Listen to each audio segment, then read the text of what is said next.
Hello everyone, we are Group 9 with our 490C final presentation, the Sleepless Aztecs Program. The Sleepless Aztecs Program was created to improve the sleep health of students at San Diego State University. Our goal is to increase awareness of how adequate sleep improves health, productivity, wellness, and quality of life for the college population. Additionally, our goal is to provide a safe and quiet sleeping environment on campus accessible to all SDSU students.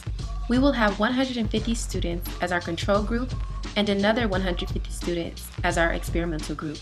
By the end of each academic school year, an increase of at least 0.05% of self-reported GPA scores will be observed among the 150 experimental participants. Students will be more aware of the severity and seriousness to their health because of poor sleep hygiene. Outcomes will be measured by performing a baseline survey to collect information about students such as sleep habits, health, GPA, and academic performance. Data collection by measuring amount of students who use the napnuks by swiping their red IDs in the snooze rooms, seeing what percentage of students use the napnuks, and keeping track of those who used it consecutively. Performing an evaluation survey on participants after using the napnuks for a semester to see if there was an increase in GPA, academic performance, and overall sleep health. An example of our evaluation questions are: how often will the snooze rooms be utilized by the experimental participants? Will there be an increase of at least 0.05% of self-reported GPA scores among the 150 experimental participants? And of the 150 experimental students, how many will report 6 or more daily average hours of sleep after each academic semester? The health belief model is best fitting for this study since students in the experimental group will be exposed to our sleep workshop intervention, which highlights the severity and susceptibility from poor sleep hygiene. Topics such as vulnerability of the student's overall health and lowering of their GPA when students' average sleep dip below the recommended amount per day. As a result, we are expecting the students to create awareness of how adequate sleep can benefit the health, productivity, wellness, and quality of life for the college population, as well as provide a safe and quiet sleeping environment. For our research design, we will be using quasi-experimental time series to track the number of students using the snooze rooms and pre-test post-test design to compare our initial and final data. Pre-intervention survey 01 is given to get our baseline data.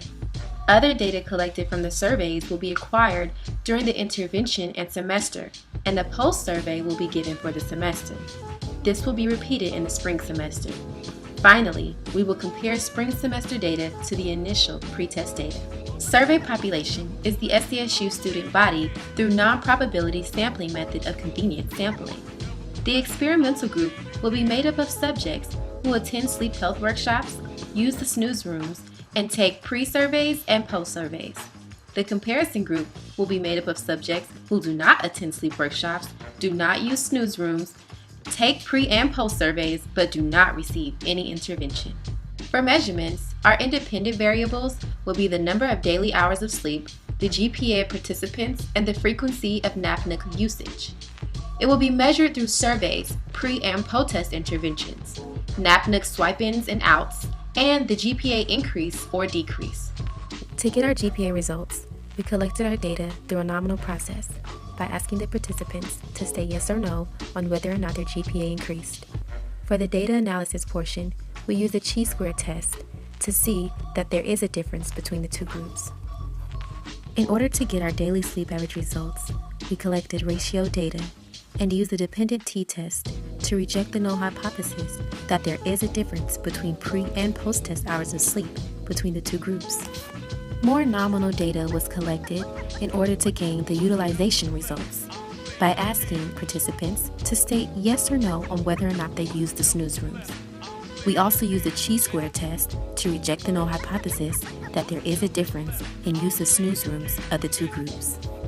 To see the results of awareness, more nominal data was collected, and a chi-square test was used to reject the null hypothesis that there is a difference in awareness of severity and susceptibility for sleep deprivation of the two groups. Now let's interpret these results. About 73% of students from the experimental group had an increase in GPA. About 58% of students from the experimental group increased sleep to 7 or more hours post-test, as compared to 0.08% pre-test. 88% of students from the experimental group used the snooze room at least once a week post-test, and about 95% of students from the experimental group are more aware of severity and susceptibility for sleep deprivation post-test as compared to 0.08% pre-test.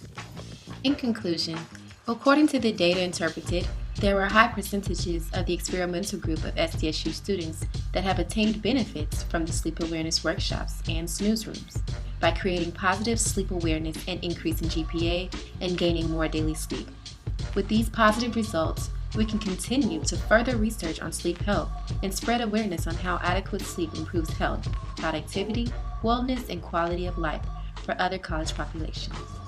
Some evaluation limitations could be results do not represent any other college campus, sample sizes may be too small to compare, and research design is expensive to implement beyond 2 academic semesters and is timely.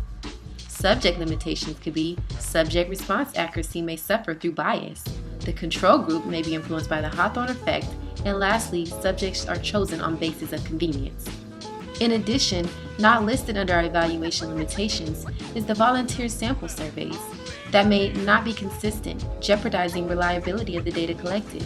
However, our tracking of snooze rooms and sleep awareness through survey reflects the face, content, and criterion-related characteristics of a great valid data in an intervention.